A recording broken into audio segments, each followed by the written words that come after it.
As soon as a brand new season puts itself into the forefront of people's minds, it is all about staying the course and saying, how will my championship be able to put myself into full picture? You look at a season opener, it is the time when you say, who's the benchmark? Who is the one that's going to be the one to beat? And at a circuit like Suzuka, it's probably one of the truest tests that you're going to see out of any racing that you can possibly find here with us at SimGear and the GT Masters. It is your third season. It is your opening round of racing action here at Suzuka, and we are in for a treat. My name's Jake Sperry, bringing you all of the action for today's racing here today, and knowing that with 30 minutes of qualifying on the horizon and an hour and 10 on the clock for racing, they are going to need to be on an absolute wonder strike to go and make this season work for them. We start, of course, with GT4 because it is GT3 and GT4 that will be out there racing today, and a brand new class added. We've had Pro, we've had Am, we've now got a Pro-Am division that splits up the middle, so 3 lots of GT3, and GT4 sits down as its own standalone category still, as they will look to walk through what is a brand new season's worth of racing. So there are drivers to keep in mind who have come here before and done what they've needed to do. Martin Yankov, who is reigning champion, will be looking to pilot the 101 car. 101-4 being the champion, with Orlin Malinov then as well going to be a threat. But we've got drivers in here like Alexander Nikolov, who on his day can go out there and battle with the best of them. Dimitar Dimitrov has decided to jump into this category, as well as the ever quick threats of Alex Stefanov and Kevin Aby, who is the new driver in GT4 for this season, who has come in from the Formula 4 Summer Challenge that we ran earlier on in the year. So Aby is definitely someone to keep an eye out on for today's racing. You've got a couple of international drivers in, Florentin Hattemer in there, as well as Simon Nietzsche, who will be in the number 116. And then you've got Daniel Strushka, Norbert Heyi, and as well Huno Horshi, who will be looking to try and make the triple threat of Hungarian drivers in the GT4 spec. First car out there is the 119. This is Florentin Hattemer, who is looking to put the first times together on the board, running through the first and second corners out here on track, and it really does pay the second corner to get anything possible to work with the initial foray of lap times. And you'll get to see over the course of our graphics that GT3 Am will be in blue, GT4 will be in the purple, you've got GT3 Pro in red, and GT3 Pro Am will sit in white for the racing action that they've got. Running up out to the Gyaku bank through the Nippo corner, and we'll take a look further back at the 108 machine of Dimitar Dimitrov, piloting around the AMG Mercedes, looking to try and get as much of a kick forward as possible out there in GT4 spec. So working through with a half-an-hour qualifying session. Only certain cars are going to be allowed out on circuit at certain times, so do not sit back and think that they've got half an hour to make this easy. They do not. They have to be finding their elements that they need to. Martin Yankov, purple in the second sector, but it is Daniel Struyushka who is then going to be the one who is in that control at the moment with that first sector. Huno Horshi, fastest in the third sector. Hartemer, no surprises, fastest in the fourth, being the driver who is out there setting the initial pace out there for GT4. So for Elise Strzyuska, this is going to be a good chance, but it's Huno Horshi who is looking like the timing sheet's working as he heads himself now through Spoon Curve. We go on board with Martin Yankov, who is looking to try and find some pace in that BMW that served him so faithfully as a servant just one season ago, and hoping that at least for the GT Masters it can be a repeat of performance, charging through 130R. Now over to the Astamo chicane here, the final chicane out here on circuit, formerly known as the Casio Triangle. The flick right right, the flick left, and then the initial charges are now going to get themselves over to the line. First time in on the board is a 2:10.6 out there, which will do more than enough in terms of a job. Martin Yankov crosses the line for a 2:10.1, but then it's immediately eclipsed by Huno Horshi on a 2:09.5. So is able to jump up to the fastest time of anybody. Kevin Abey a little off the pace, a half a second adrift then of Martin Yankov, and almost a full second off the back of Huno Horshi, who has control of qualifying as it goes. Alex Stefanov is 5th on a 2:11 flat, so we'll need to find that time, but it is a long lap here around Suzuka. It is a 5.81 kilometer circuit. It has 17 corners available to it in terms of the charge, and so as you're looking to put the race together and say, look, this is what I'm able to do, this is where you are now looking around and saying, okay, these first lap times set an emphasis for many out there trying to do what is necessary. I'd say you're sitting down and going,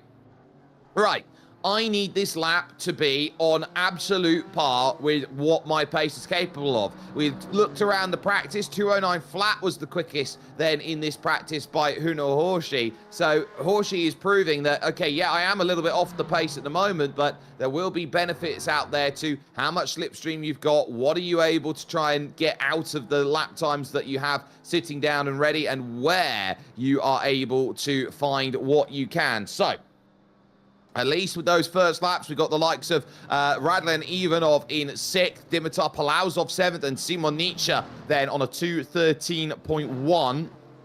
Will go 8th quickest overall with that attempt. So a difference as well in terms of the manufacturers out there, a huge mix coming in through the Aston Martin of Horshi, the BMW of Yankov, to a couple of Mercedes, a Porsche, a couple there of BMWs, and a Ford Mustang, which will sit in play as well. And we're taking a look at one of those Mustangs for a brief moment as the second lot of times come in. Hattemer improves, Yankov improves, and then also Daniel Strushka, who will move up then to second on a 2:09.6, still stuck half a second behind Huno Horshi, who improves to a 2:09.100. Absolutely magical in terms of lap time, and truly setting the pace early here in this season. As we focus back on Simon Nietzsche, looking to pilot a 1:16 over the line. We go to the VGTR car there, the 1:13 of Daniel Struchka, who is trying to muscle that Mustang around. And what the Mustang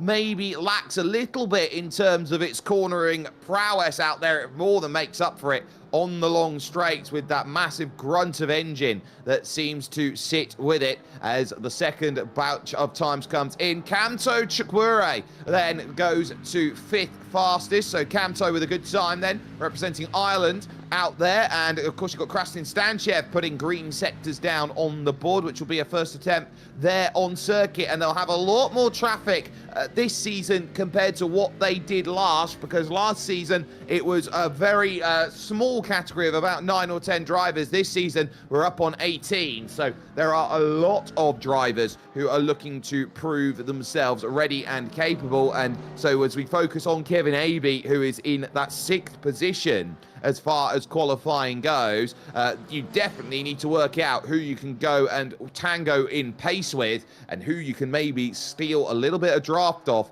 in a qualifying session like this. So with that in command at this moment in time, we focus up once more to the reigning champ, Martin Yankov, who might have to battle against it all on his own terms of pace here today. So the 1:01 looks to set down the benchmark, and the gauntlet will be thrown here by the two Hungarians in front of Horshi and Struchka, who are in 1 and 2 positions. Will this third lap be enough of an improvement? Because it doesn't look like it here from Martin Yankov, and I don't think you've got enough time to back off. A 2:17 there on that one. So that would be about 80% in terms of using the throttle around the lap, and that would be used to cool the tires down to go for one more effort, because sometimes it's not about the wear, it's about the tire temperature. That's big. Dylan Stebler moves up to third fastest then, as one of the Swiss drivers then moves on through. Car goes off at turn 1. That is Alexander Nikolov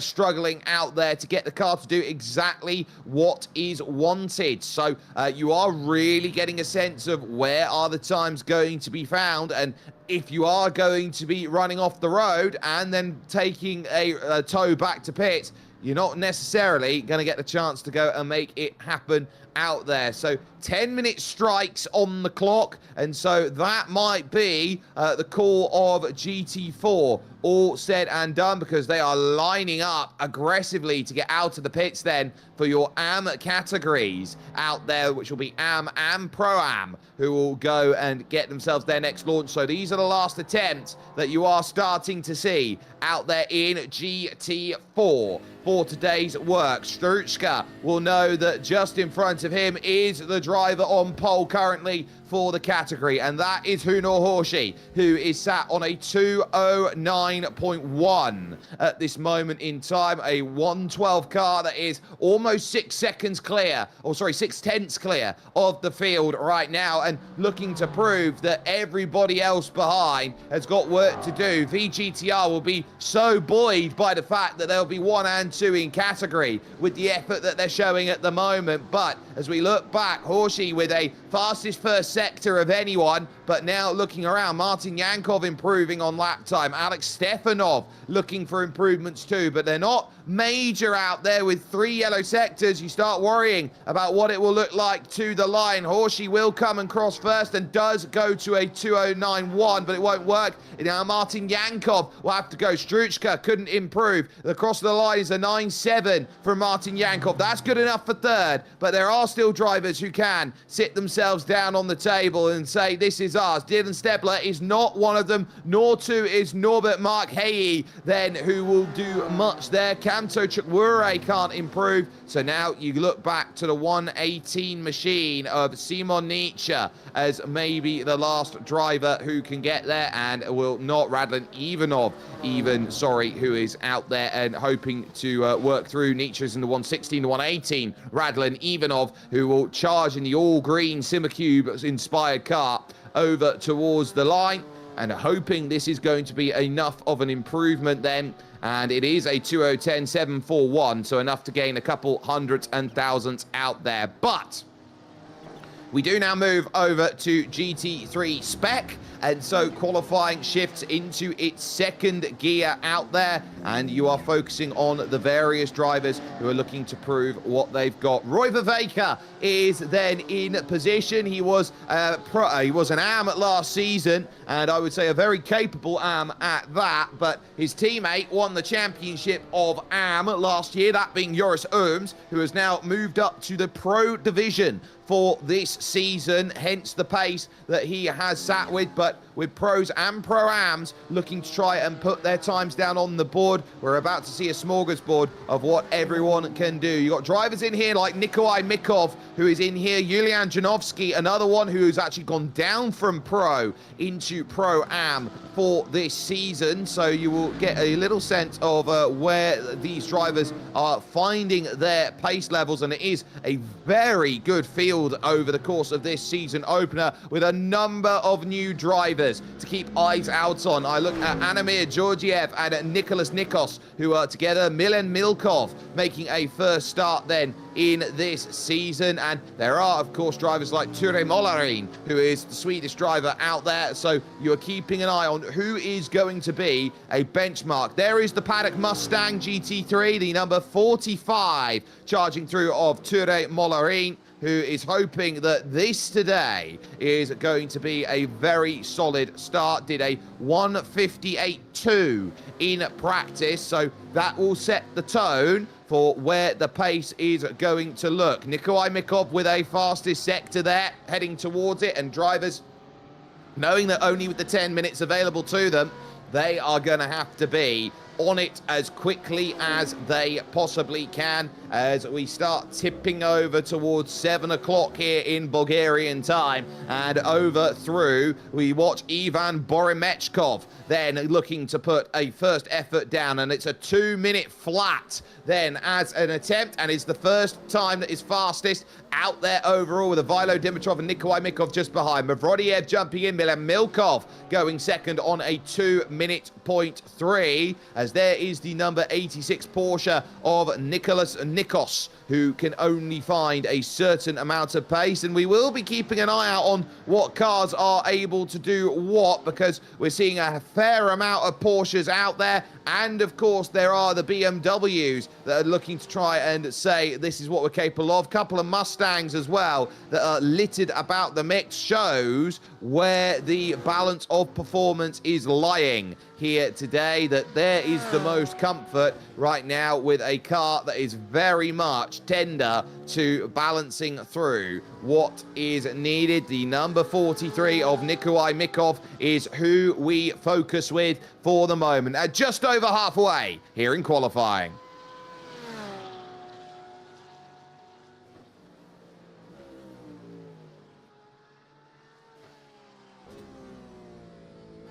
So, attacking out of Spoon, on board, and now dropping down the hill slightly, climbing back up the hill past the West Pits on the right-hand side. That leads up over the figure 8 of this circuit. You don't realise it when you're on here and you're going over the bridge, because you're already thinking about 130R, possibly one of the most fearsome corners in all of motorsport, dropping into the Astamo chicane, which is fairly flat, which surprises many for just how iconic of a chicane it is. And then you drop down the hill off the exit of the final corner to go and make launch over towards the line. It's a 2-minute .3 from Nikolai Mikov. It's good enough to move up to 4th fastest with that attempt. And you see the difference between the GT3 Pros and Pro-Ams in terms of fastest time, which is currently Ivaylo Dimitrov, who jumps in as Ture Molarin then goes to the top. Oh my goodness, Ture Molarin has put an absolute scorcher of a lap time down, a 1:58.2. That is a full 1.6 seconds clear of anybody else. That is on another level by Molarin, and I would argue pro pace being shown by the Swede out there. 1.2 back is Maxim Dimitrov, as Yulian Janovsky goes to a 59.4 and finds that he's 1.2 seconds off the back as well. So you'll look around the likes of Paniot Karpachev here today, and Karpachev goes second at 1.1 off the drift. So Karpachev then with a very nice time in the Mustang. New colours for him over the course of this season. Used to seeing him in yellow, now he'll be in the red and chrome out there, looking to make the challenges known for his season. So there is a lot to try and unpack and uncork. Ivo Serafimov looking for times as well, as we focus with the number 40 machine out there of Yordanin Svetinov, who is no stranger to the lower category of cars out there. By that I mean an MX-5, but someone who can be quicker in the machinery he's got. And Molarin is going quicker again. Nikolai Mikov looking to improve, so Svetinov will look to do so as well, but that's a light year between one category and the next, and Ture Molarin might be putting a little bit of a challenge to those in Pro out there at the moment. They sit, of course, with a air temperature of 19 degrees. It is throwing an absolute gale out there today from the northeast, so that is going to be coming across the circuit then, creating a crosswind, cross tailwind, sorry, on the front stretch. And so you're looking around at it going, where's it going to be felt the most? It means the latest braking zone is going to be Spoon Curve. You can chuck that in a lot better. 34 kilometers an hour, a 24-degree track temperature means it is cold. And Yordanin Svetinov goes second, just a second off of the back of Ture Molarin, then, who is in the category control as they go with just a minute left. Out there, there is the 84 car that is looking to make its push along this run and saying, this is what I can do. Hristo Sarkazov moves then to second, faster with one time, and Rosti Kosev, who was in the GT4s last season, moves up then into fourth because Paniot Karpachev now jumps into second. So now we're seeing these times come in, and drivers knowing that they can find an ability to move up, they can find a bit of time, and it will be able to help them. That was Jack Tolchard that we were looking at, the only great British driver out there. So Jack will have work to do in terms of his times in this, but it's Mustang, BMW, Porsche, Mustang, your top five, and Sarkazov as a GT3 AM going third quickest out there will be quite key to how that is going through. As we see there that the times on the left-hand side, they will light up red if you are off track, and Karpachev spinning around, putting out a tiny yellow flag out there, localized as far as they go. Mollerine absolutely flying, but Nikolai Mikov with the fastest fourth sector might want to try and find something to say. He is at one with his machine at this moment and trying to absolutely rampage his way up through the order to say, this is where I am, this is what I can do, and now looking to try and dance the dance that is there. Mollerine can't find improvement. A poor sector number 5 out there says, I am going to pull it off with the checkered flag out there in for this category. They will now look over towards those in GT3 Pro as those who will be the only ones left to go and make times that are necessary for it. As we look around, Ivan Marinov currently in P number 5. First time we've said something all day about that, and they are looking to really push. Julian Janovsky now up to second and just a 10th behind Ture Mollerine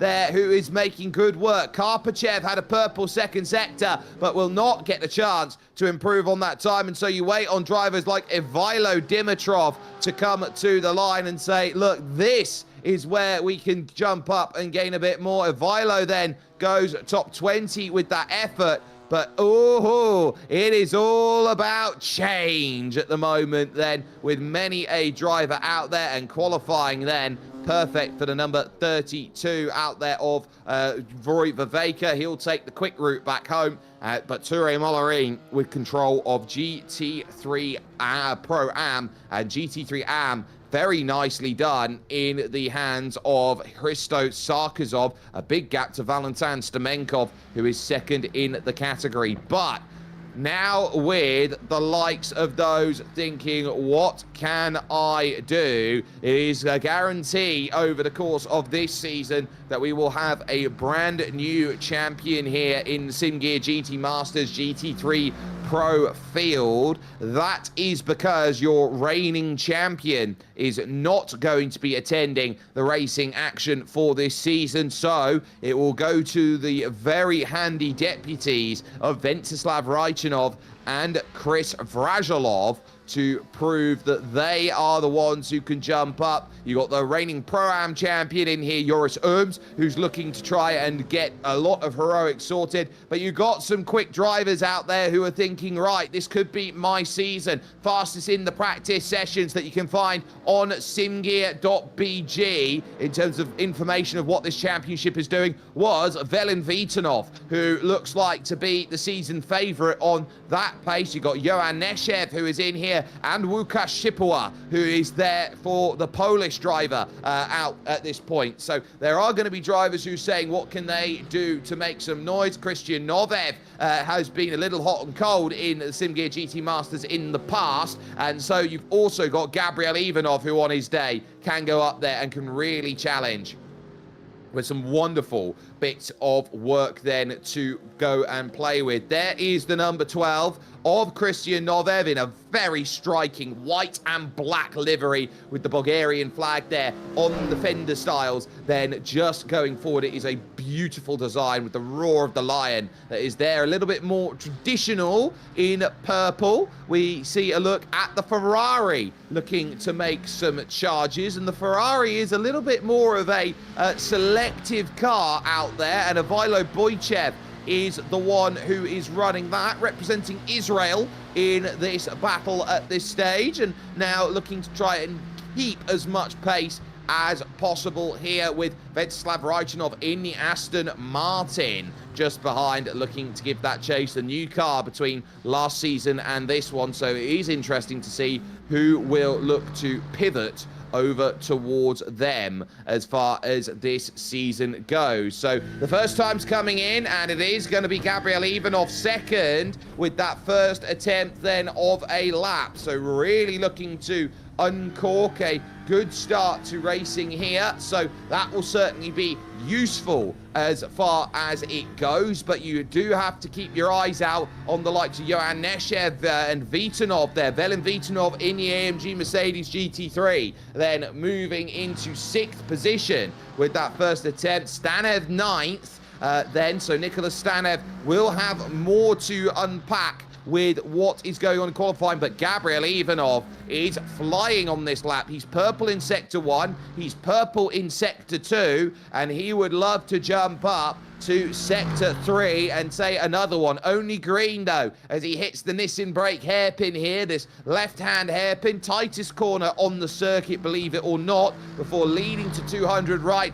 and the long road down the hill towards Spoon Corner. Ivaylo Boychev, then the fastest in the 3rd sector, and hasn't set a representative lap time as of yet. He's in the same boat, as Venslav Rajchanov and Christian Novev as 3 drivers who have yet to set a time. Chris Vrajilov, fastest in the 4th sector on the run over to Spoon. So you're getting the differences out there from these drivers, and another driver's jumped up and found the improvement even further than that. So there is more. There is a lot more that you have to try and keep yourself through with, as we focus there with Nicholas Stanev, then running the very traditional colours there for the car, working hard through at 130R and looking over towards that chicane, saying this is where it's going to open up, this is where it's going to unlock for me. And for Nicholas Stanev, what can you do? Rajchanov goes second, Gabriel Ivanov fastest on a 57.5, a full 8/7 of a second faster than the fast Ture Mollarin out there. So Vrajilov only on a 58.4. I think we're going to have a real shake-up here in terms of this season, in terms of where everyone's qualifying. There is some big pace. Łukasz Shipua then goes to 7th fastest as Johan Neshev starts to steal pole away. The 5 car then going fastest on a 57.505 and saying, look, it's me you're going to have to worry about over the course of this season. Neshev will be very happy with the effort that has been put in with that. And Ivaylo Boychev again with a purple 2nd sector, trying to say, well, I'm still a threat out there as they work up through the Nippo corner here. As we go on board with the fastest driver at the moment in the Mustang, Johan Neshev, working through towards the 2 Degner corners, the jutting right-handers that effectively have about as much subtlety compared to the S's as a right hook out there. So it's going to be a very important run that they will have as they are nearing the end of this qualifying. They are down to just 2.5 minutes to go, which from this point will be about 2 laps worth of effort. Gabriel Ivanov with another purple 3rd sector is looking to try and jump up the order some more as we focus there on the Mark Speed racing car of Łukasz Shipua, who is hoping to try and put that BMW up a little bit higher in the order than currently P7 offers at this stage. Joris Ooms is a little off the pace in 25th position, hasn't been able to unlock that pace as the reigning champion, and so that would indicate to me that looks more like a Pro-Am pace at the moment from Joris, who needs to find a couple seconds out there on track. It's easier said than done as we focus with Joris Ooms. Stanev jumping up the order, Joris Ooms crossing the line, that's a bit better, a 58.6, enough for 11th place with that. Johan Neshev then still in control, but a much bigger gap now on a 57.2. So that is 3/10 clear as they go through. Smoke there at turn 1. That's for Łukasz Shipua there in the Mark Speed BMW. And so that will drop the pole back to 9th place with that effort. Boychev has gone for fastest. Rajchanov now into 3rd. But is it going to be a case of seeing just what we did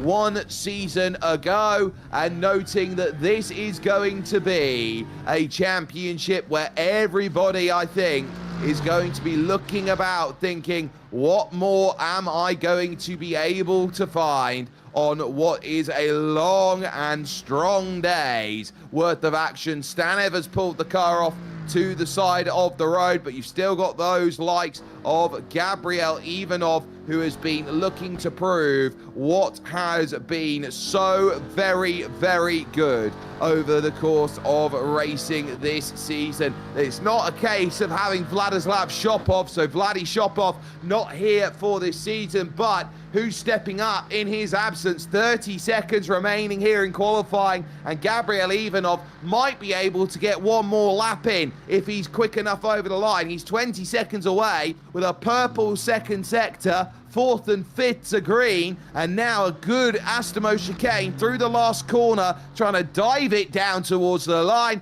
Gabriel Ivanov crosses with a 57-1 and takes pole position away here in the opener of the SIMGEAR GT Masters. Checker flag out, and so Johan Neshev with just 1 purple sector. Vrajilov up to 7th. We'll keep an eye out on some times as they cross. Neshev able to get a purple last sector, but not enough to go and improve. What about Christian Novev, who's down in 15th place on a 59 flat coming over the line? He jumps to a 58.2. That's good enough for 8th place with the effort there presented, but what a moment here that was in qualifying, and the field now set for racing action. Oh my! Gabriel Ivanov leaving it late and getting the lap time sorted on a 1:57.172 and managing to get that pole position out there by just half a tenth of a second over Johan Neshev. It will then be Venceslav Raichanov who will start this one in 3rd, with Ivailo Boychev then in 4th. Well, Suzuka does have a habit of throwing the unpredictable up into the air, and so in the air they find themselves with what was a critical qualifying to have. And so as you're looking at who's setting the mark, it is a season where the mark now may move out there and say, right, who can find themselves with a day to remember? So, wow. That surprises me. You know, you look at qualifyings and you think you got it all sussed out, you got it easy, you know where everyone is standing, you know where this season is going to be in terms of the long haul of this championship, but that is a bit of a shake-up, especially in Pro Division. Pro-Am's looking to prove that they've got a lot of pace here today, and I'm sure that everyone will be turning around and saying, my oh my, are we in for a treat with an hour and 10 minutes worth of racing action to come along. So with qualifying pretty much written out in the books, just waiting for the one car to come back then to pits of Johan Neshev, who will not have the chance then to improve on this lap time, just driving it back to pits as safely and as calmly as he possibly can. We will take a look at where they will be lining up for today's racing action here from the Suzuka International Racing Course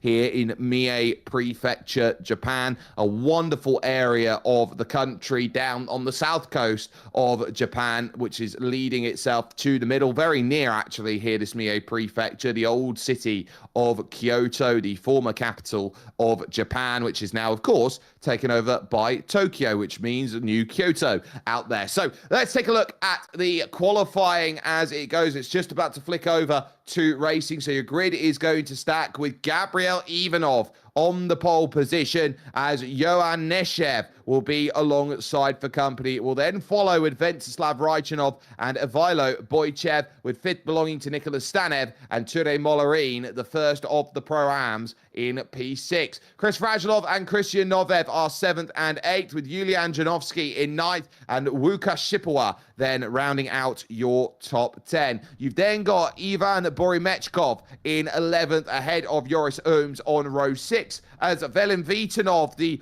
time setter when it came to practice, will be going in 13th, with Paniot Karpachev then 14th alongside.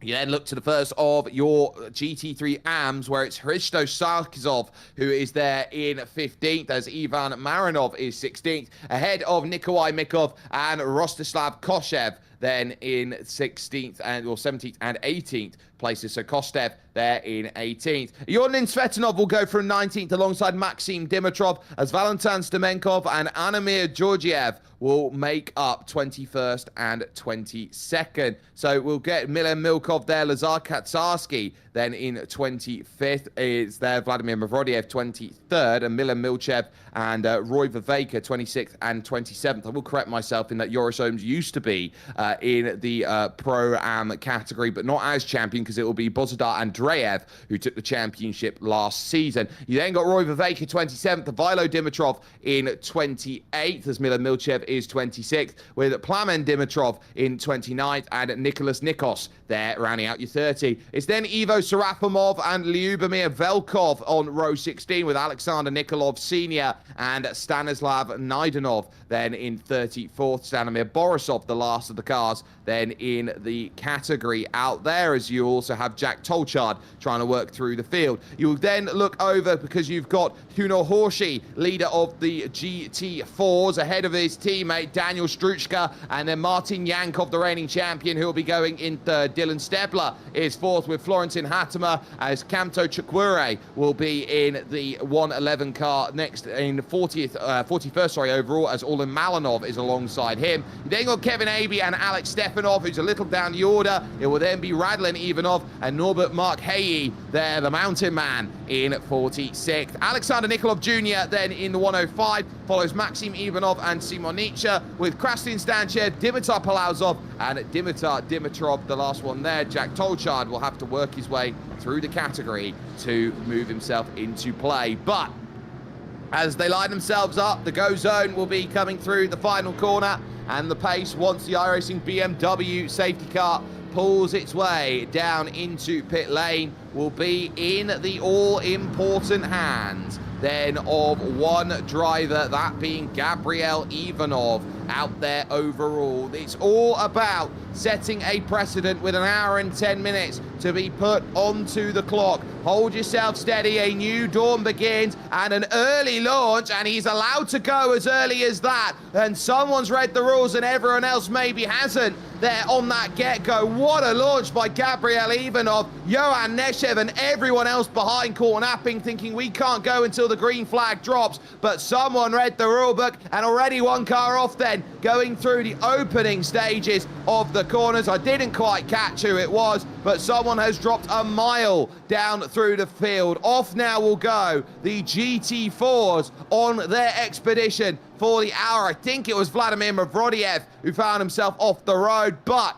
a good start of things then. Yankov having to fight for third then, going through with Dylan Stebler for position, and Stebler trying to work around the outside as the Hungarians pull away. Stebler through into third, but critically second and third, Daniel Struchka and Huno Horshi then, who will have those positions in towards then for the first time, as we focus with Nicholas Stanev for this placement here, who's had a lovely launch up to third in this, through the Degners, now up into the Nissan brake hairpin.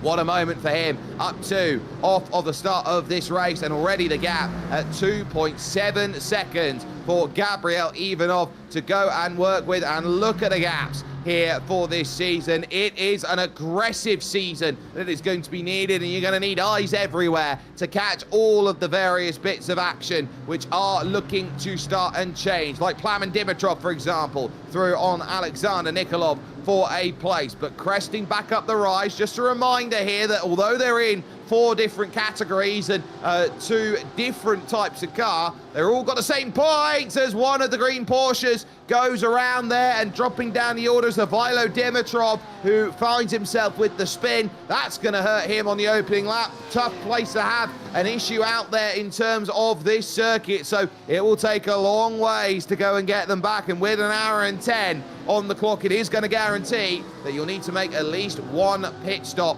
in today's racing action. Working down the straight then at the end of the opening lap, there is the number 4 of Joris Ooms, who's trying to get by the driver in front of Łukasz Sipowa for position. Sipowa actually running a slightly different livery out there at this moment, or Sipowa, sorry, trying to get by Ivan Boremechkov then for the pass. So Boremechkov is the one who will be looking around at this going, I don't quite like exactly where I am. So Sipowa, sorry, in the middle, then it's Joris Ooms, then Paniot Karpachev just behind that. Venceslav Raichanov now looking to attack in the Aston Martin and trying to prove that third place is still possible as Aston versus Aston. Nicholas Stanev is holding steady.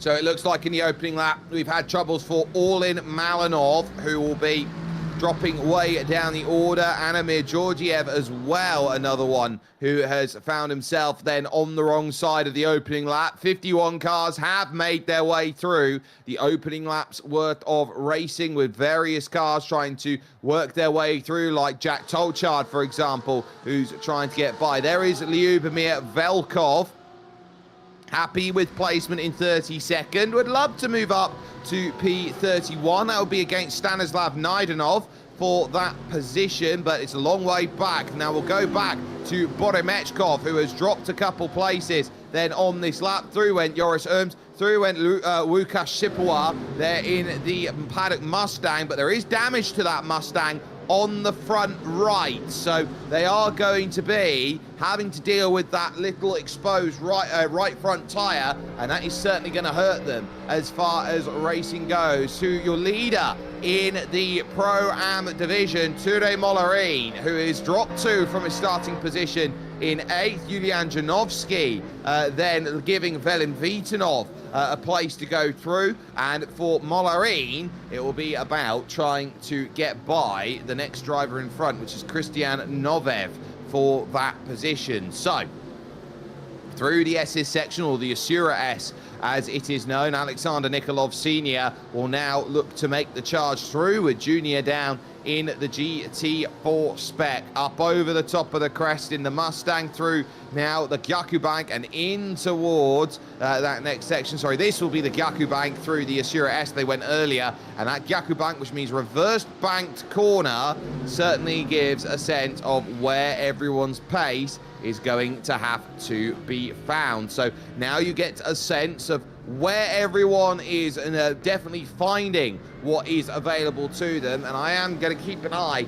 on those gaps out there at the front. 2.3 for Gabriel Ivanov off of a mega launch start compared to Horshi, who's only got 0.4 of a second in GT4. Janovsky with the car between, and Valentin Stemenkov now in control of the AM category, the full GT3 AM category as it stands. There is Velin Vitanov, who sits back now in this group and might actually want to try and eye up Christian Novev for a pass, and sits very nicely. Will bump him along the straight here to 130R. You don't often get to see that in terms of a tactic. Come on, push through. I know the Astamo chicane's the best place to make a move, and there early on the brakes, I'll lunge down the inside. Little bit of side-to-side contact as they go through. Just enough respect given between them through the second part of the Astamo chicane, and Christian Novev will lose out to Velin Vitanov in the number 7, who will now gain another place and will be +5 then inside of the opening 6 minutes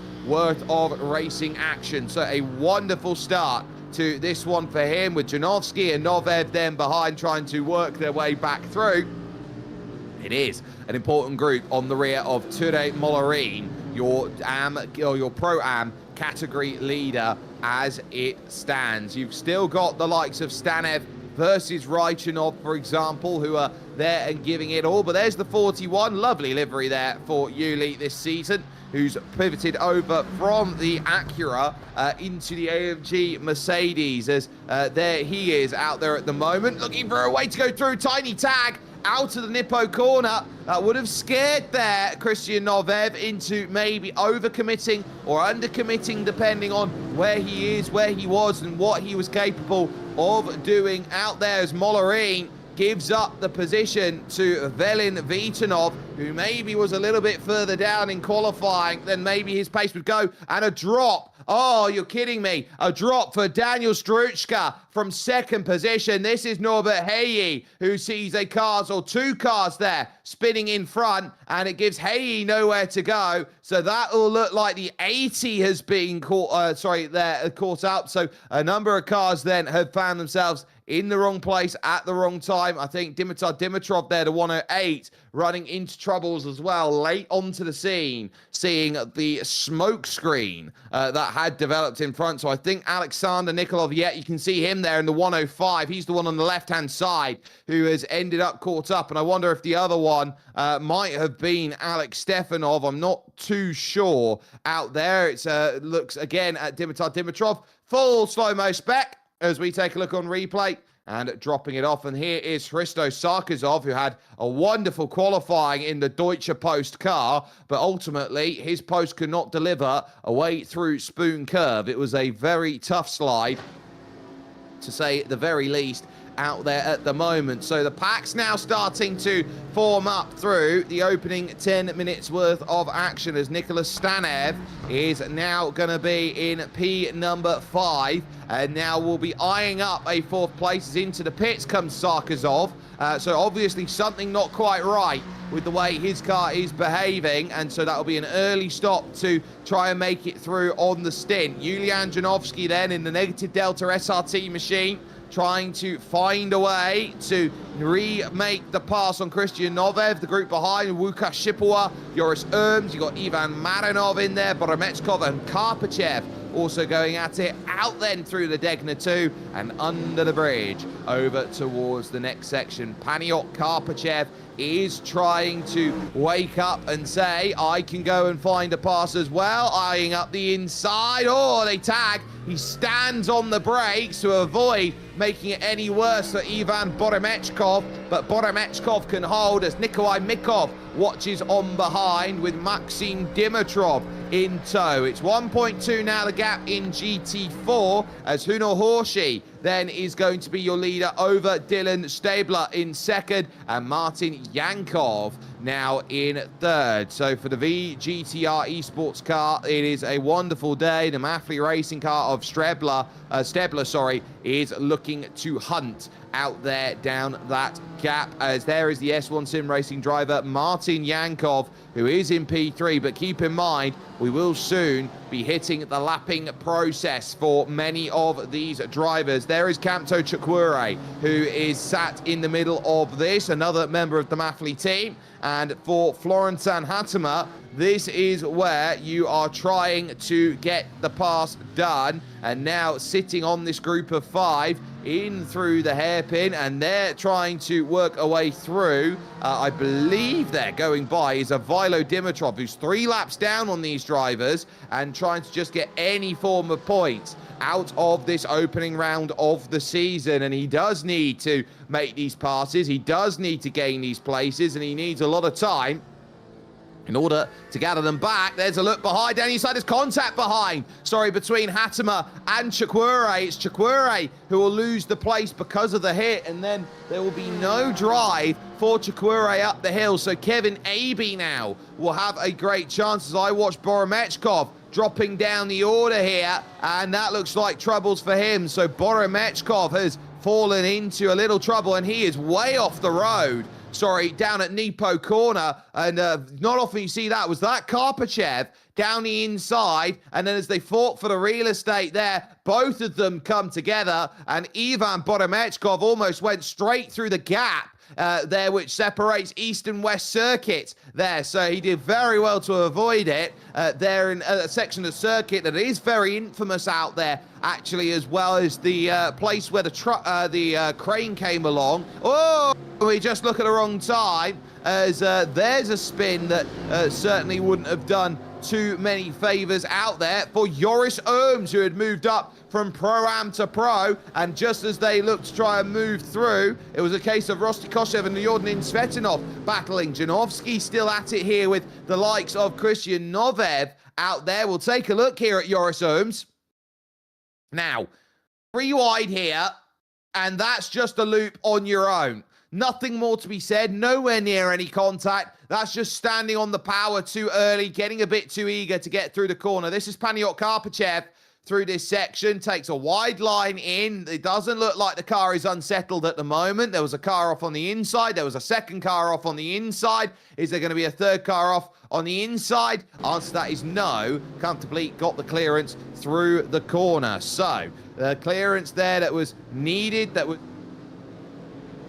made and so easily there sorted. There is a black and orange mechanical flag for Alexander Nikolov Sr. So that's going to be the first emphasis of that mechanical flag we have seen. And the damage is going to be very stark and very telling. So you have no fast repairs in this series. If you break the car, you are out of this race. And they've only got a 50% fuel tank. So on an hour and 10, they might even be a little bit concerned that they can't make a one-stop strategy work. So they'll have to play a game of fuel save to make it work. This might even be a two-stop race out there. So keep that in mind with the way that they're trying to work it through. There is Rusty Koshev in his traditional blue colours out there with the green and the red of the Yekov Rally School. And round the outside is going to be the clearance there on Maxim Dimitrov for position. So, another car that works its way through. Sorry, that's lap traffic of Daniel Strzezucka, who is a lap down and trying to work his way through as Stemenkov now with a spin falls behind Horsey and Stabler for positions out there in GT4. There is Janowski. They're now trying to work through a little bit of traffic by the looks of it, as Dimitar Dimitrov is there. Molorin, Velanov, Razilov there. They will all be trying to jump through and get what you need. And Nicholas Stanev in trouble now as the yellow flags were out around with him as he was going through. Looked like he was okay through there. And so he's now in 5th place trying to work through. So not quite sure what that was for. But Janowski dealing with traffic and dealing with traffic well for the first time around through. It's taken about 14 minutes for it to all appear out there on circuit. Ture Molarin now in the back, of Velin Vitanov. He's kept the pace and the two have worked together to reach Chris Vrajilov out there. They will now get by Nikolov Jr. out there. They've got then Maxim Ivanov to try and get the clearance away with. So you got those to set, you got those to try and find a way through, but look at how they start checking up here through Degner 2. You always need to give yourself room for the exits. The priority in GT spec racing is that the exit trumps the entry every single time. So there is the clearance that gets found, and they now work their way by Maxim Ivanov. He doesn't make it easy there, holding his line for Ture Molarin to try and move on around. But as we know, it is the responsibility of the slower passing car to stay where they are. The faster passing car has to make the move, but the slower passing car does have to make sure that a pass can be easily facilitated. And that is the rule that does get forgotten when you have GT style racing out there. So there is that to contend with at the moment, as there goes Milen Milkov eyeing up a pass, and actually might get this one on the exit, not one but two. So Milkov breezes by here as Dimitar Dimitrov loses out. Rusty Kostev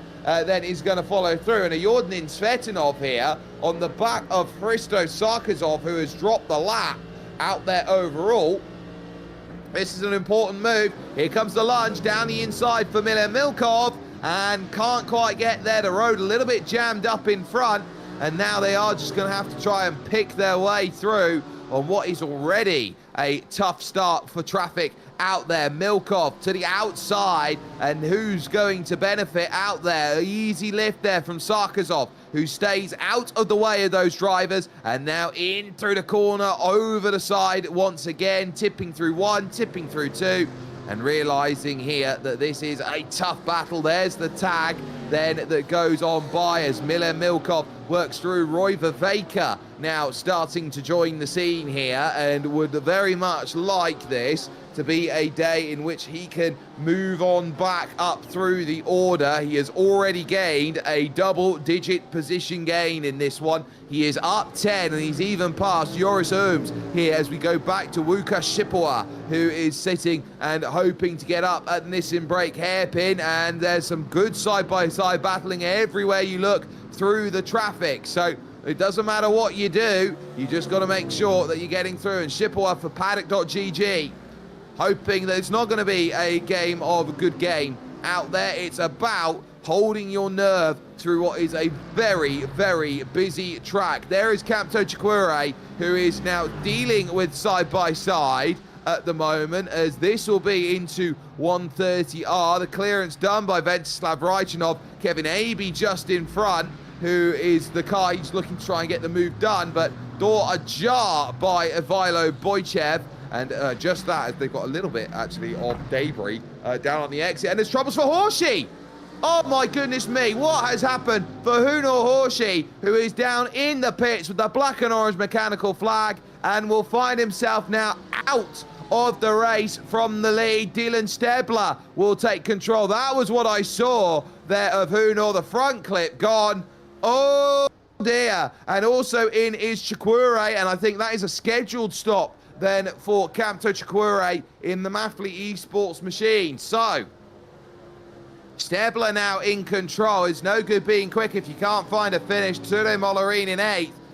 That certainly throws a little bit of a something up in the early goings then of this race. Maxim Dimitrov now 19th overall here at the moment. Oh, every which way you go, a massive amount of avoidance needed, and holding the line there and waiting for a bit of clearance. Alexander Nikolov Jr. just about gets away with it, and troubles then for Milkov, who is in the pits, and Milan Milchev has hit the barriers as well. So issues for Milan Milchev out there, who has been turned around and looks like has slammed into the barriers here. So a lot of change for Vaker up the hill is going to pick up more out there in terms of placement, because he'll be followed by some Mark Speed cars behind, and Nikolai Mikov there too. So Joris Ooms will follow Roy Viveka and try and get the place back. We look down to Spoon Curve right now, where differences are going to need to be made. And through this run, you got Martin Yankov, the clearance there for Mollerin, for Chris Vrajilov, and once again Velin Vitanov, who has lost the place. So here comes Ture Mollerin, 20 minutes into the hour and 10. Oh, a snap. A big snap at 130R. That would have scared anybody out there heading to the Astamo chicane. And so the position stays, but it does just that. It stays as we see now into the pits. Your leader, Dylan Stebler, looking to make that pit stop. So that, after just 20 minutes, indicates an early stop call rather than a later one.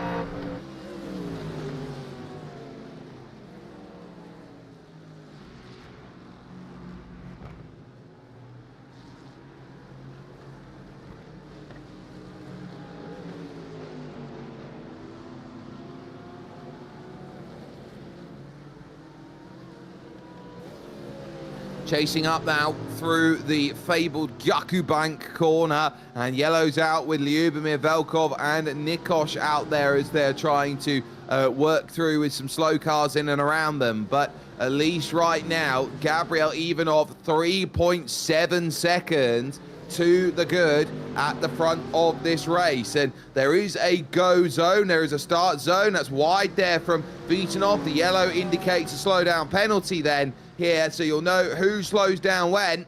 And so with the slowdown penalty served, it's a case of nothing you can do about that. The change of position is found, and Chikwere now with the black and orange mechanical flag. That will pretty much say that for the number of the driver in 42nd position. Lazar Katsarski now for the Slank team, 19th, having a really good day. I think it has to be said for Lazar. Up 6, he'll be absolutely joyous at what he is able to do. And so up into the Nissan Break hairpin, he takes a big wide line and has left the door wide open for Ivo Serafimov, they'd jump through. There's a driver who was leading the Pro-Am category for a very long time over the course of the season, and so him in the BMW here in the red and the blue with the black accents that go around, he will be the next one who will be trying to jump around, and Boremechkov through and around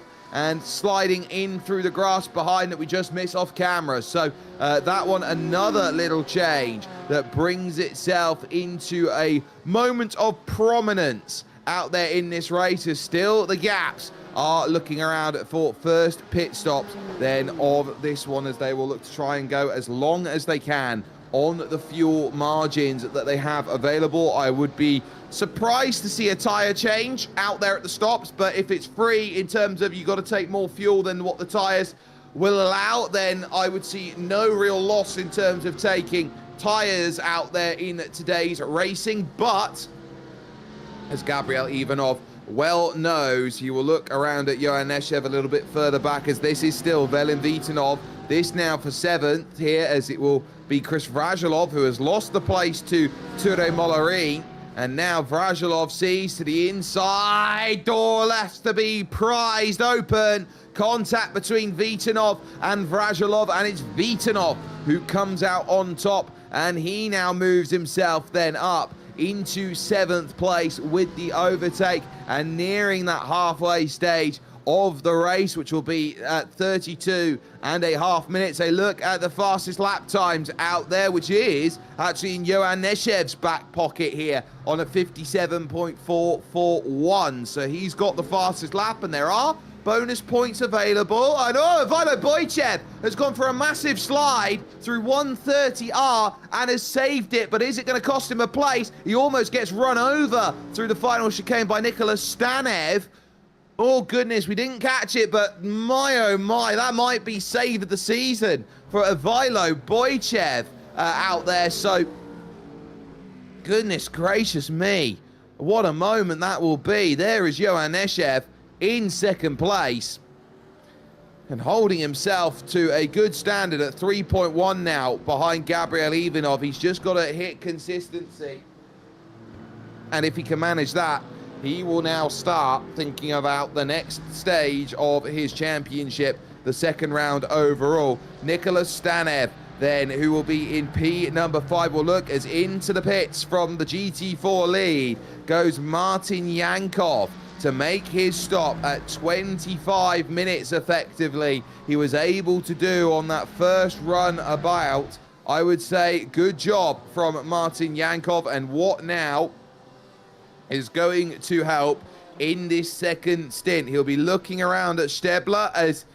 the best driver to keep a focus on, but Stebler should be close at least as they go. They'll take a look here. This is Lazar Katsarski's moment as he was going through. Sorry, this will be Ivo Serafimov by the looks of things into turn number 1 and 2, and just overcommits there, and that looks like a trail brake gone wrong. You use the brake to get a little bit more rotation in the corner because you slightly drag the speed of one of the tires back, or the back tires, to allow the fronts to get the rotation through, or one side to rotate through the corner. And as that happens, that's how quickly the back can step out. If you just over commit on the steering angle or grab the brake a little bit too heavily, you don't get the full benefit of what you are needing. As there is your leader, Gabriel Ivanov, and to confirm out of the pits, Martin Yankov ahead by 1.4 as he got out of the lane. So good work on the stop from Dylan Stebler now to keep himself in sight, but Martin Yankov did well overcutting there to make that place, as there is Vilo Boychev, who is now back in P5.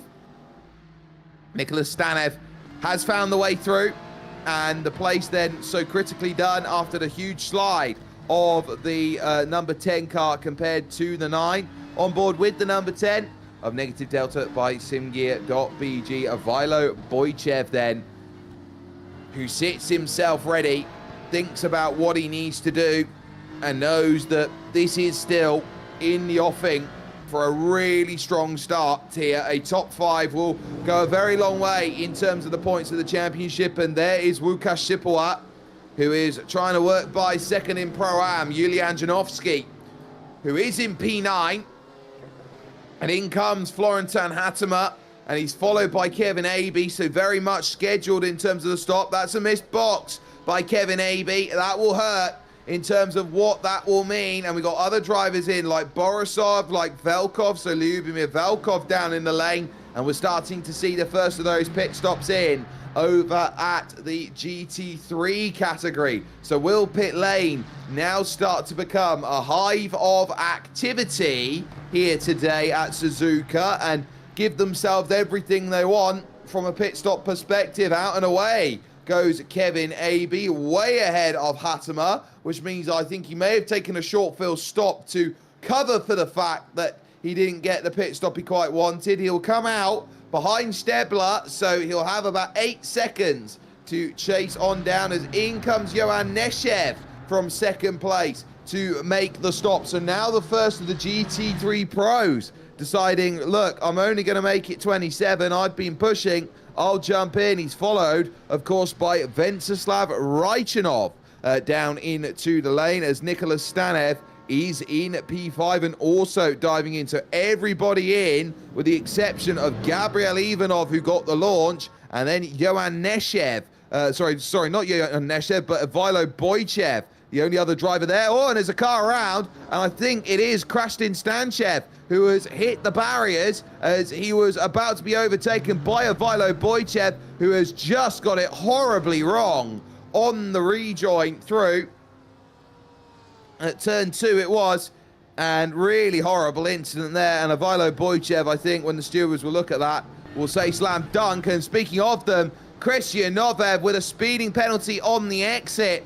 Oh, that is horrible for Novev in the number 12, who has actually got it on entry, into the pits as he's in his box. So he'll have to hold for an extra 45 seconds before he will be allowed back out and racing again. A day he would rather forget, as you see the stop times there on your screen. 13.9 for Venceslav Raichanov compared to the 22.2 of Johan Neshev. So that's why Raichanov has come out in front. He'll still have a long stop later on in this race to pay back the results. So that will have to be... Oh, Gabriel Ivanov is slow. Gabriel Ivanov is slow, and I wonder if he's under-fueled it here. He's gone longer than his first stint. He can't get it up to speed. Gabriel Ivanov has run out of fuel, and that is mega in terms of this. Watch out for those around like Ivilo Boychev, who will look to come through. He's going to have to coast his way now down into pit lane. A cardinal mistake of racing. 50 kilometers an hour. It's downhill all the way, so he can pick up speed as he is clutching it all the way down in. Now he's going to have to hope that nobody behind him needs to come in, and issues for Boromechkov, who's got a black and orange mechanical flag, and that'll be his day done out there in this race. Oh my goodness, Gabriel Ivanov tried to go the lap longer and ran himself out of fuel. Oh dear, and a huge free kick going over to Venceslav Raichanov, and more critically than that, Johan Neshev, who will now hold himself steady. So we'll look at Christian Novev here. He's just come out of the pits, loops it round. Big scare then for one of the Mustangs to go through. Bang! There is the hit then on the 113, it looks like there. So that will not be ideal for Daniel Struchka, who was in there, but Gabriel Ivanov will now be able to get fuel in the car. And now with that final box out and away behind Julian Janowski in P10. That is a 9th-place mistake. And what a mistake to make with your first pit stop of the season. He looked like he was good for all money there as he was walking away. So no need to talk about, oh, if I'm disqualified, if I'm not, because Lady Luck has worked a certain way to now bring this back into perspective. So with that move, it's Julian Janowski up to 9th, and he's eyeing up 8th here after the first run of stops, as it will now be Stebler in control of the category of GT4, with Martin Yankov trying to find a way through. Your leader of the Pro-Am is in 4th, that is Ture Molarin.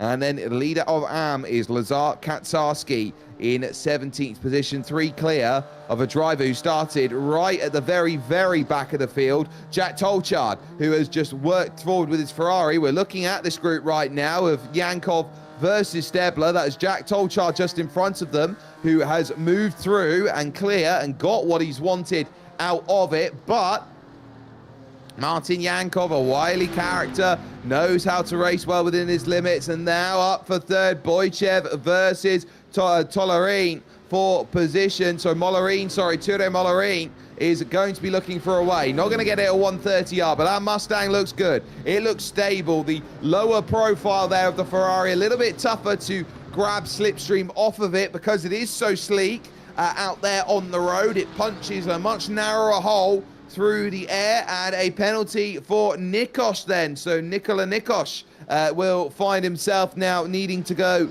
back down pit lane. So Nicholas Nikos will suffer for that. But for the podium, oh, you can't afford to lose a race like that. And there's a car off in front of them. It's one of the Porsches. It is Nicholas Nikos who has had the spin and will now have to take the whole lap. A slowdown for, oh, black and orange mechanical flag. Lazar Katsarski, who was leading in AM. That's happened over at the Nissan brake hairpin for them, and they will look likely to pull that over to the side, or if not, go through. So what happened here? Was it the Degners for Lazar that has caught them out, trying to keep themselves in trouble? It is an absolute beach down there. Oh, that's a horrible rejoin. Oh, that. What do you even say or do to that? Lazar Katsarski is unfairly robbed of the AM category lead in GT3. And he will be ruining it. Chris Vrajilov as well, trying to work himself by, and I'm trying to work out who it was that he has absolutely plowed into the side of. It might have even been Nikolov Jr., I'm not too sure. But it is a huge, huge hit. Chris Vrajilov now in 7th at this moment. A little bit on his own. So let's take a look at this then with Chris Vrajilov. Hopefully we'll get the chance to here. Doesn't look likely at the moment. So it was Alexander Nikolov Jr. off the road, trying to gather it back up. It's still slippy down there. You're dragging gravel onto circuit. Full 180, he would have felt by going to the inside, I'm safe. Immediately pulled away, trying to get the clearance, and then, hi, my name's Lazar Katsarski. I'm here to realize that that's not a rejoin that would do many, if any, favors out there for many a driver in this one. So, that hurts. You're going to turn around and say that will hurt a lot as far as racing goes, and there is Ivo Serafimov, now up into 17th position here in this race. And Evo started 31st, as now here comes a little chance. Just in front of him is Nikolai Mikov in 16th. Behind, Paniot Karpachev, who is there in the 18th place. So Alex Stefanov in 33rd picks up a tap. And remember, they need every point they can get in the various championships that they are in. It's now Jack Tolchard who leads his category right now, 35 minutes in to this race. And so that means we are at the halfway stage here around this wonderful Suzuka circuit.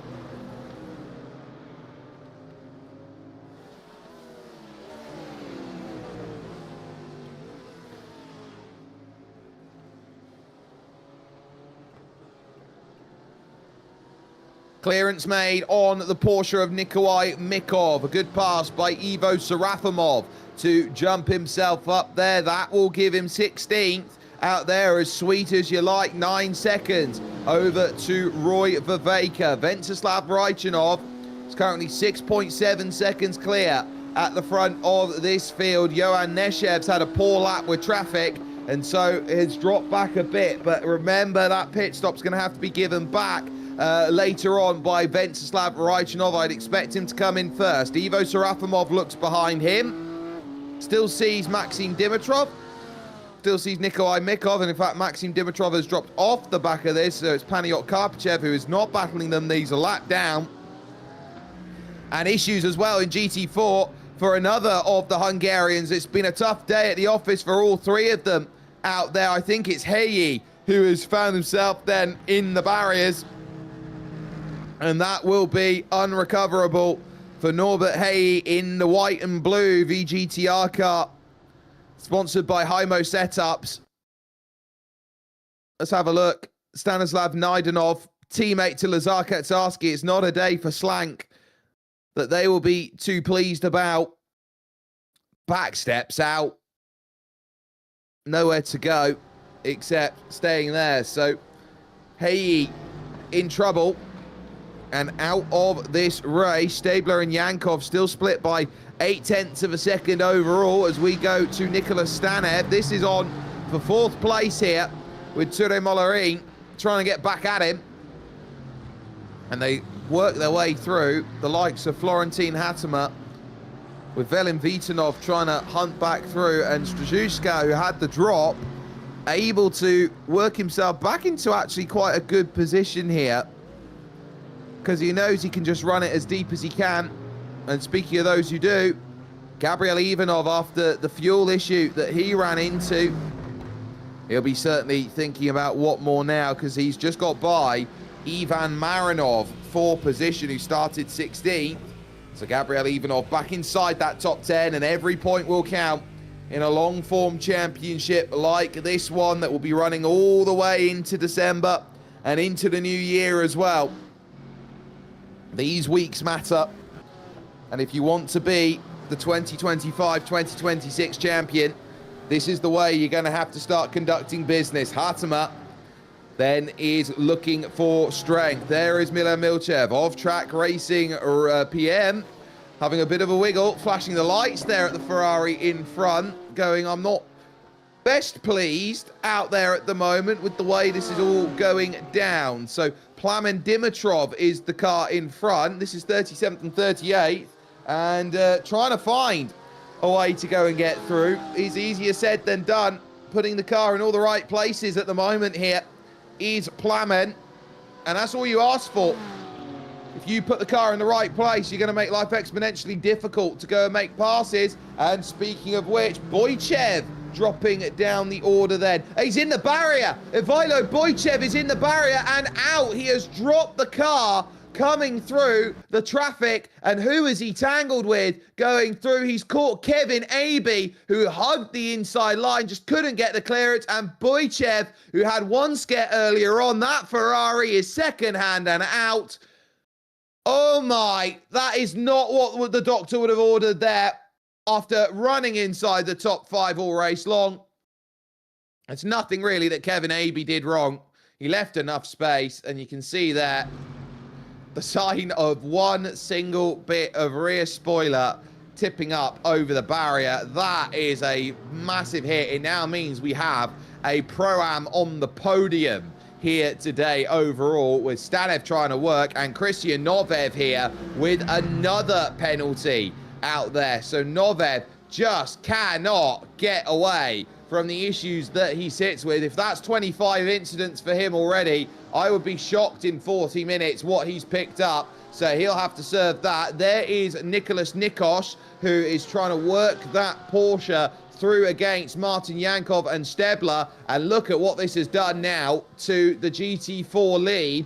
Dylan Stebler has now been able to pull away, and pull away well, I think it has to be said, here in this race. So he's doing a wonderful job. There's the pass into turn 1. Thank you very much, says Nicholas Stanev. He's by Ture Molarin, and that one for third with Velin Vitanov now sitting and watching this, wondering where I'm going to battle by the Mustang, where am I going to get by the Aston Martin, just where am I going to find it? Over the top of the Gyakubank. Nippo corner follows immediately afterwards on this wonderful sloping S's section. It's a big left hook up the hill, and it continues on for an age eternal. Past Martin Yankov, these three go, and in towards the two Degner right-handers, and penalty as well for Palauzov out there. So Dimitar Palazov is going to be in the penalty books, and he will have to come down in for a pit stop as well. So side by side, outside line searching for Ture Mollerin,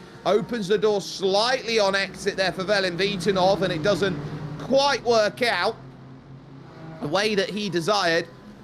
But at least right now, it is Venceslav Raichinov trying to build a margin. 8 seconds to the good. I'm not sure is enough, but he needed 9 seconds. Ture Mollerin turned around into the gravel. Velin Vitanov trying to bring his nose down the inside. And if you're going to scrap it like that late, you got to make sure you make the corner. He got to the inside, but the understeer came through. And Ture Mollerin will now drop himself back to 5th. You can see it's a lunge down the inside. No lockups. Just overcooked it with a late break marker. And Mollerin is the one who finds out the hard way, going into the gravel. And now having to uncook away to get back through. Looks like... Oh, look at Christian Novev's car there. The damage on the front right, I think, is self-explanatory with how tough it is. And then there's the slide going through. Are you going to be able to gather it back up? This is a tough day at the office for Christian Novev, and he will know it as a driver who has picked up a win in the SIMGEAR GT Masters before. He is so good. Vrajilov now muscling out there again to the Mollerin. And so Chris Vrajilov now up into 5th. 6th it will be here for Ture Mollerin, and he is learning the hard way what happens when a pro-am fights with the pros. It is that the pros will get the elbows out. They will struggle to deal with what they need to deal with.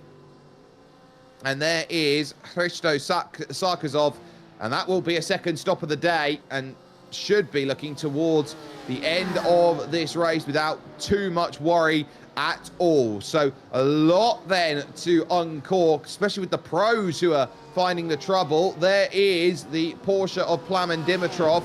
We focus on in 34th, who will be jumping up by Ivaylo Boychev for comparison, and looking to jump through AB and Yankov and Stebler, and to move up into the top 25 after issues earlier on in this race. That's what they're going to be setting with, and knowing that they're sitting down nearing the 45-minute mark here on this 70-minute race. Mollerin has not given this one up, not by any stretch of the imagination, but remember, as in comes Venceslav Raichinov from the race lead overall, this is about holding your nerve. We have also got to keep in mind that there is a long way still to go. Yes, it seems like there's not much left. Raichinov hits the lane. This will be the longer of the 2 stops that will have to be dealt with here, as now on to... Oh, missed box! Venti! That's not what you want. A missed box is going to cost critical seconds. I reckon it cost him about 2.5 out there. So keep an eye on that. If he comes out anywhere in between about 3 seconds away from where he needs, 22 seconds you'd expect. I reckon this stop's going to be about 24 or 25 for him, because he overcooked it. Watch out as he leaves the lane. It's going to be tight for him in terms of this race. Johan Neshev now with the advantage in this race, and he will not have a clue that he is the one who has got the advantage now. In comparison, you know they've got a huge gap over Nicholas Stanev of almost 15 seconds, so that's not the worry that they've got to... Now, oh, no, God! Raichinov spins it around on cold tyres, and Johan Neshev now only has to pit and just keep it on terra firma, and his first win on his debut, no less, is going to be absolutely stone cold for what he wants. Venceslav Raichinov, cold tyres. Oh, and that might bring Stanev back into it. Johan Neshev now will walk away with such a huge smile on his face, and he won't even know it yet. He'll look at the black box relative and he'll see the car is not there. So this is going through the exit section. This is the first real push on the power, and tiptoeing through the corner. We'll take a different view of it here from the chopper. So tipping it into the corner, back steps out. He tries to correct it once, then it's an overcorrection as you go through, as it is a pure tank slapper through with the minimal limit of grip you have, with the tyres just in the way that they sit. Nasty, very nasty on cold tyres, and that's why you have to respect these drivers as they go through, because even the pros can get it wrong from time to time. Martin Yankov now down the order here, so I would probably hedge a guess that he is pitted for his second stop here in the S1 car out there. Maxim Ivanov now sits in the middle, 35th. This is getting a bit busy around here. That is Maxim Ivanov and Simon Nietzsche, who are both there together, and I would assume, yeah, battling for position, as Vrajilov looks to try and get back into the top 10. And I would look around at this and think, yeah, Jordan and Svetanov is fair game at the moment. It's pro versus pro-am. The Jordanin is still a very, very quick pro-am out there. Through the opening corner, no dice. There's Florentin Hattemer. And just to get a little bit of an understanding of where Martin Yankov fits in the puzzle, he is currently now down in that 4th position. So it would indicate to me over the course of this lap that Martin Yankov has come in, has made a pit stop. 2:13.6 for him on the last lap through. So, no, I don't actually think he has. So, that will shock and surprise me here, that he hasn't quite made a pit stop. In fact, he would have, yeah, he hasn't made a pit stop. So, Martin Yankov here down the order. That I wasn't quite putting on my card. So that's certainly going to give Stebler a huge gap. Over to Kevin Abbey in second. Vrajilov there at the Nissan brake hairpin, trying to give as much as he can get. And not quite managing to do much more than that, as he now looks to try and put the pivot on and work his way through in towards the next section of Spoon. You've got a small strip of tarmac through Spoon that will give you a huge benefit as you head on through the section. So that is going to be a good place to get it done. Heading to 130R, up over the bridge. Left-hand side looking. Is there enough overlap here for 130R? I don't think there is. He thought about sticking the nose in, but there's some brave driving afoot at the moment, and it is doing everything it needs to and more to set up where this race is now headed. So, Svetanov under pressure. This is the closest battle on track, believe it or not, as in comes Stebler to make his final stop of the race with about 21 minutes remaining. Here on the clock, a dive for the inside isn't going to work on Svetanov through turn 1, but if you're going to run wide, understeer through turn 2, easy as you like. Svetanov missing his braking mark by 5 meters. 5 meters too many, in my view. There goes the driver, Chris Vrajilov, to jump on up. So, Raichunov, only a few seconds ahead of this group, but we'll now be looking at where you go. So, Kevin Abbey, pit exit here. I think it would have been a pit stop, actually, now for Yankov, as Hattemer is down in the pit. So, Stebler, I think it's going to come out in good position. I wasn't quite sure, but there they go. And there's Martin Yankov. Oh, they're going to be right together again. So Yankov here finds himself exactly where he wants. And I would look again at those laps, see if I've missed anything. I have a 2:46, which would have been an in-lap with a pit stop. And so Martin Yankov can immediately try to attack on the cold tyres that Dylan Stebler has underneath him at the moment, over the top of the crest of the Gyaku bank. He runs a little wide. They've got GT3 traffic trying to work their way through.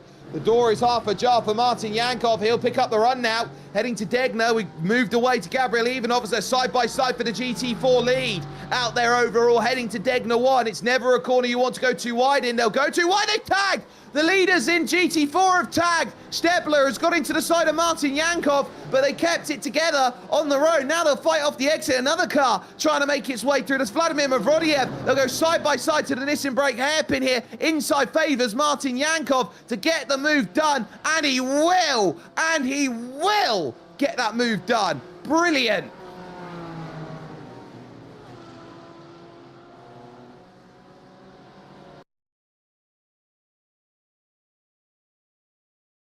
An absolutely brilliant foray into what makes him so good in a race like this.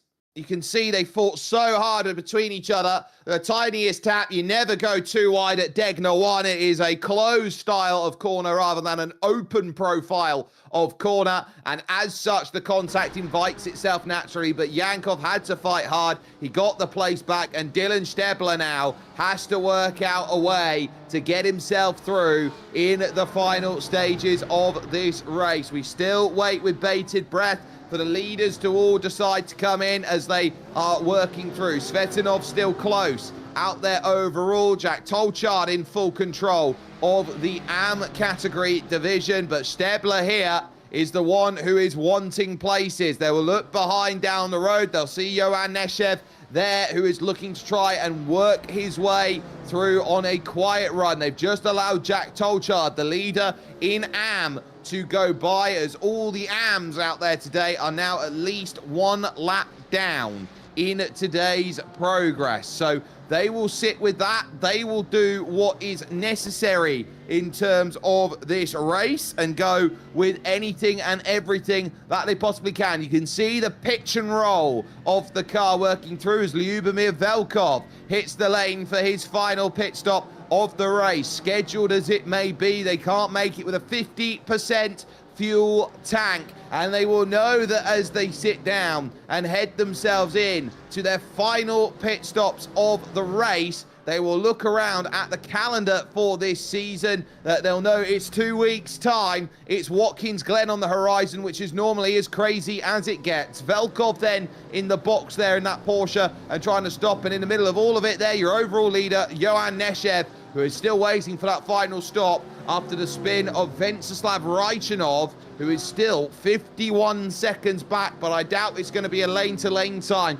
of 51 seconds at the end of this race, remembering that Neshev is going to have a short stop here at the end to go and fix this all out. So, ticking down the time, 17 minutes is going to be critical. And so now, where are you managing that? I would look here at Yordanin Svetinov and say, right, it's going to be a case of this is where you are going to need to look. Kevin Abe now makes his last stop. That will depart him from the lead of GT4 out there and make his final progress. So it's going to be a case of now, where do you sit? Where do you find that time? Final 15 minutes. This is where the race will now open up.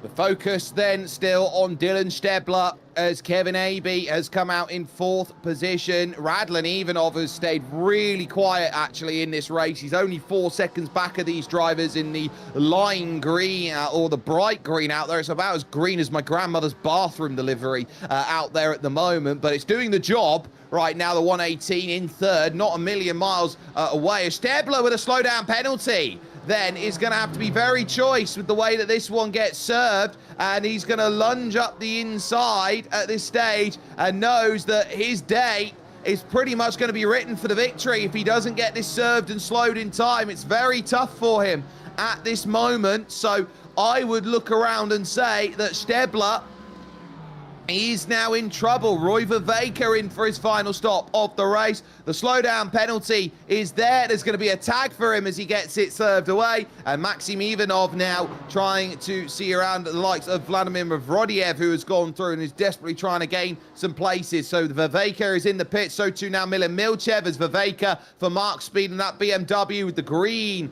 tint around to show that it is Roy Viveka leaves his pit stop. And now in comes Johan Neshev Neshev for his final stop of the race. And this should be one, as it is now close between Stanev and Vitanov for what could be second and third out there. They've troubled with the traffic out there and who's in and who's not. Vitanov stays out. In comes Nicholas Stanev then to make his stop. So Neshev, where are you going to come out by comparison to those of the likes of Chris Vrajilov and Venslav Raichanov, who have done their stops early here? We're expecting a short stop, 13.4 seconds. Oh, it's going to be light years here to Venslav Raichanov. He's only coming through 130R, and so Raichanov will be looking around at, can he even get a podium right now at this rate? A big lead for Johan Neshev in pro, as Stanev now will leave pit lane. And where is he going to come out? I think Stanev might come out ahead here in terms of this, because where is Raichanov as Janovsky hits lane? Sipua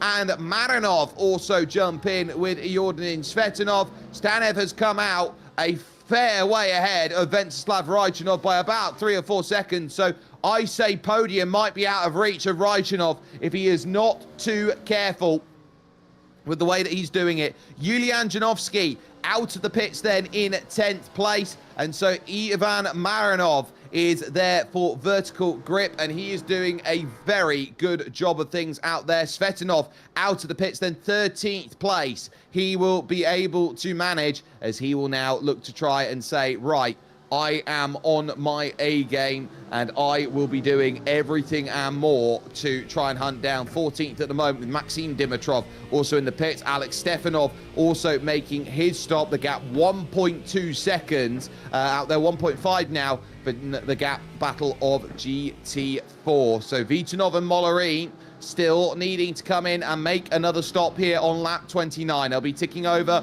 towards lap 30 at this stage, and they will jam onto the brakes and work themselves through the corners and say, off the exit, surely I'm in this time. Yes is the call from Velin Vitanov, who was the fastest in practice yesterday, and that certainly gave an indication of pace. And now dropping through with Mollerin and Gabriel Ivanov, who this time will not have forgotten how much fuel to put in the car over the bump there very aggressively, and had to move back a half inch on the stop. So not great for Vitanov there, trying to get himself into his box. So you'll look around at Nicholas Stanev as the big key, because it should be Johan Neshev already gone through. Vitanov leaves his box, so now it's going to be about the exit here. And where, oh where, is Nicholas Stanev? He's only just making his way down the straight. This is going to be close between them, but the clearance is going to be there. But watch the pace through turn 1. Watch the pace through turn 2.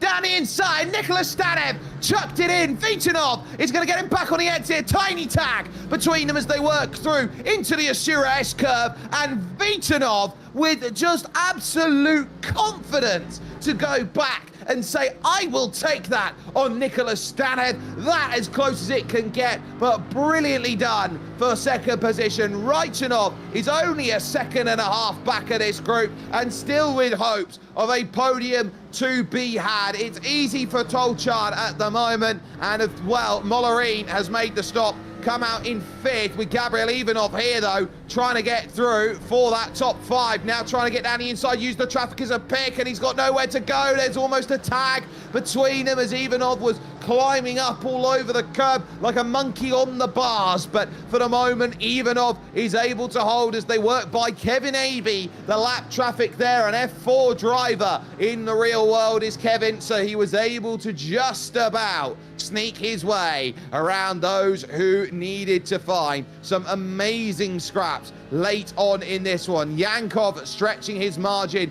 over Stebler now to 2 seconds at the front, with Kevin Aby the last driver on the podium, believe it or not, now at this point. So it shows you the toughness that they're having to deal with, the battles that they've had as Aby works his way all on his own at this moment in time, with Neshev your leader, Vitanov now into second, and it will be Nicholas Stanev who is now in third and watching out behind. And disqualification has come for Dimitar Palauzov, who has hit 35 incident points over the course of this race, and therefore he is out. They will park him and he will not score points here today, no matter how it will count for finishing. So a big shame for him, but a big 0 on that disqualification, and it shows that you do have to respect the limits here at Suzuka inside the final 10 minutes of this race, and really trying to open up with the final stages to note what is so critical out there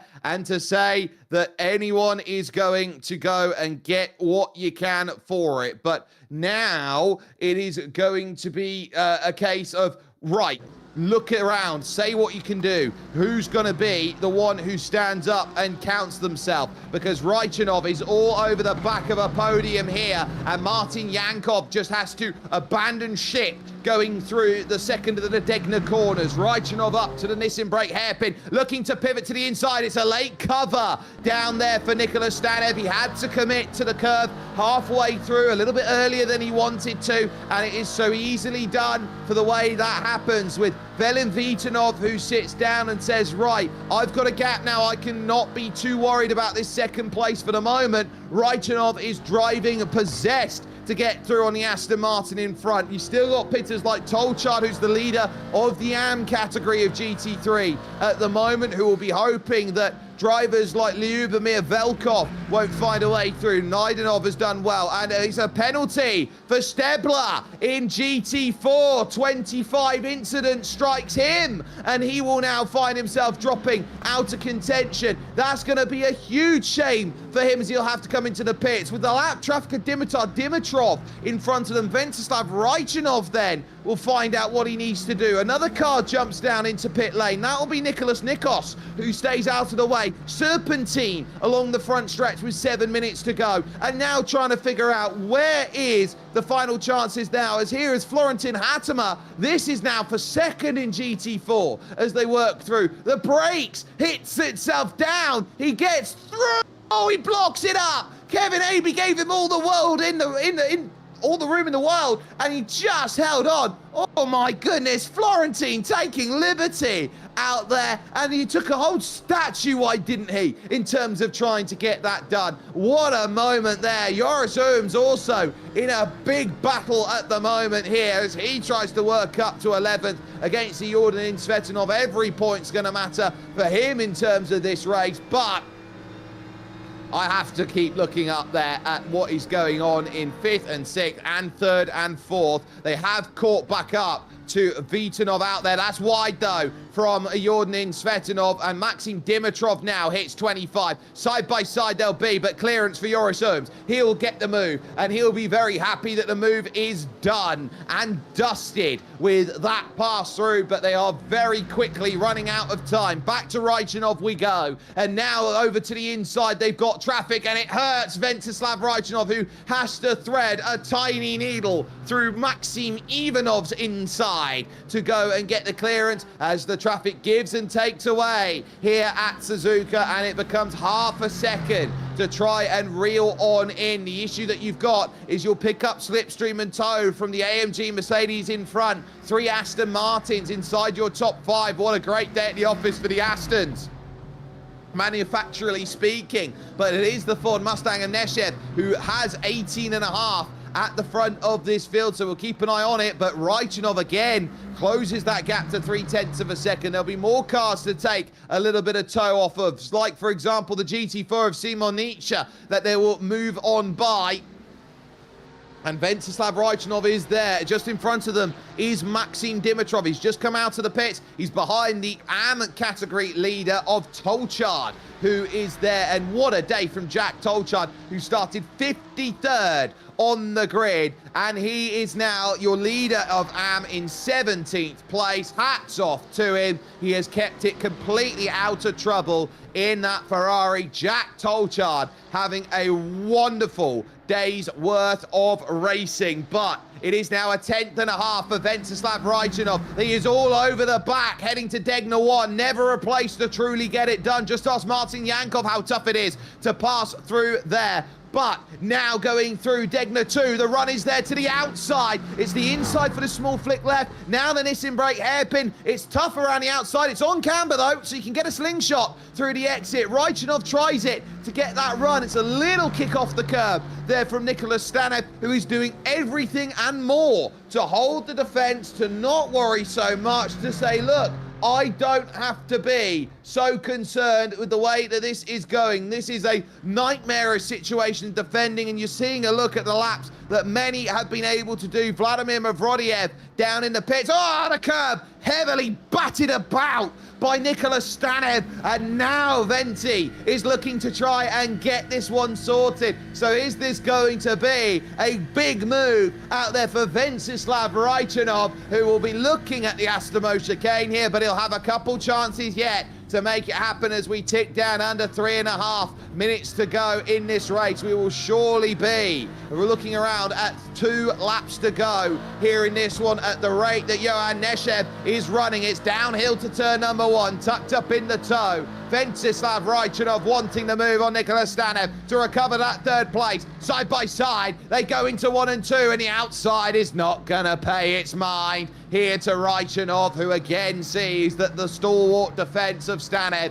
is going to be just another case of being unable to find what is needed out there overall. Chris Fragilov late on might want to steal 6th place from Ture Mollerin, who is now trying to work himself through the S's section. Clearing the lap traffic, then goes Stanev and Raichanov. That was Alex Stefanov, who's a little bit off of pace this season, down in what is 6th place overall as they currently stand. So Stebler at the moment still in 2nd. I think he's got away with one out there in terms of picking up incident there, as Martin Yankov is clear by a long way out there now at this point. Raichanov again up the hill, again around the outside, and is it the form of madness trying to do the same thing twice and expecting a different result to come along from it? So Raichanov doesn't believe he's done yet, needs to find an angle through. They'll tick with 2 minutes to go, which means when Neshev hits the line, it's going to be the last lap of this race. But Raichanov now, who tries to open himself up to the next chance, to the next move, to the next opportunity, wide again, using off those off tracks, which are so critical to be had. Here comes the chance, then defended on the inside into 130R. Raichanov trying to go the long way. He's not going to get there. He's going to have to bump him through the middle of 130R. Are you mad, Venti? Here we go to the outside, trying to get it done at the Astamo chicane. You've got a pivot point down on the inside, and now he's going to get the drive off the exit. Nothing you can do if you're Nicholas Stanev except hold your nerve on the inside, try and tuck back in underneath, and he can, and now they'll battle it back out once again towards turn number 1 to go and get this move sorted all the way to the pit wall. Looks over to the inside, it's not there, but a second dive will come back in. There's a little tap. Raichanov's going to lose the place, and back through goes Nicholas Stanev into P3. Absolutely lights out racing between them, and the margins so finite between them. Fragilov still looking on this final lap of the race, thinking that there is a chance to get by the Pro-Am leader of Ture Mollerin representing Sweden, but he knows that he's waiting for one chance left. This driver out there leading has no chances to be worried about. He knows exactly what he's all in for. Yeshev is there, Raichanov back through! Oh, and Degner 2 gives him a hip check, saves it, does! The likes of Stanev, it tips him over 25. Oh my goodness me, Venceslav Raichanov has got the pass of dreams done, but there will be arguments about how aggressive they both were, picking up those passes, getting it done. Fragilov still close, but knowing that they are running out of time, Stanev will have no time to serve his penalty. He will get assessed with an extra 40 seconds at the end of this race, and it will absolutely plummet him down the order. No mistakes today from the driver who started in second. He saw Ivanov run out of fuel. He saw Raichanov spin his tyres. Johan Neshev comes to the line on debut and wins here at Suzuka.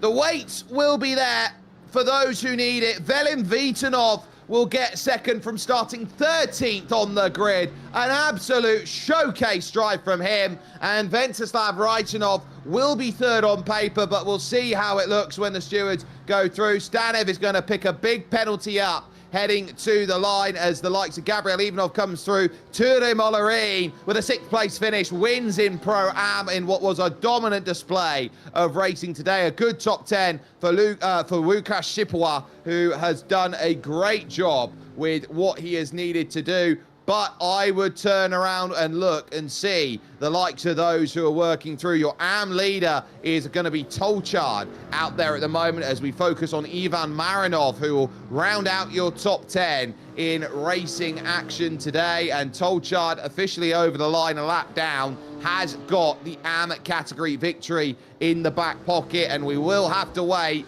for old reliable to come to the line as we watch Rosti Koshev, because Martin Yankov, ever the consummate driver, gets his move, gets his prowess, gets his win here in GT4 and says absolutely magnificent is the job. So that is brilliant there as the last few drivers will start to make their progress heading over the line, and that will tell you the story of everything you need to know coming over. I think Stanev is going to be okay. Well, he might look like he's got the penalty points. He should be all right as far as crossing the line is, or it might just have to wait for every car to come over and finish. We're still waiting on Mavrodiev, Radlin Ivanov as well, who had himself a good finish, and then the likes there of Strzejuszka as well, who had the drop and should have been a favourite for the win today, but proving there are no free wins here in the SIMGEAR GT Masters. Daniel Strzejuszka then will be the last car over the line, and then we will be able to confirm result as they cross.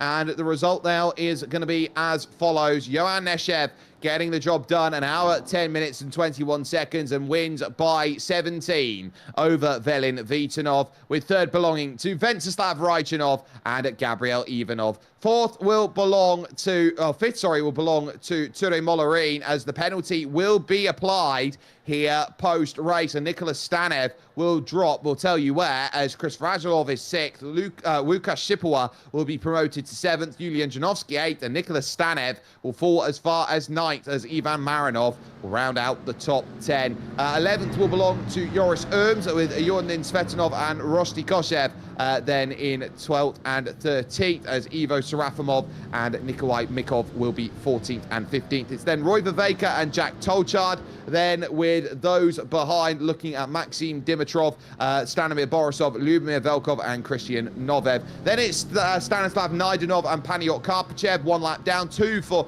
Hristo Sarkisov and Nicholas Nikovs, as the likes of Milan Milchev and Plamen Dimitrov make up the top 27. In GT4, it's a win for Martin Yankov, as Dylan Stebler and Florentin Hattemer are there in 29th and 30th. Kevin Aby makes up the 31st position, with Vladimir Mavrodiev way down, Radlin Ivanov and Alex Stefanov behind that. Then it's Maxim Ivanov and Simon Nietzsche, Dimitar Dimitrov and Daniel Strzejuszka with the drop, Ivan Boromechkov, then 7 laps down, and we're hitting drivers in all sorts of trouble. Huno Horshi is another one, Norbert Markheyi as well, Kamto Chukwure and Dimitar Palauzov then 8th and 10 laps down.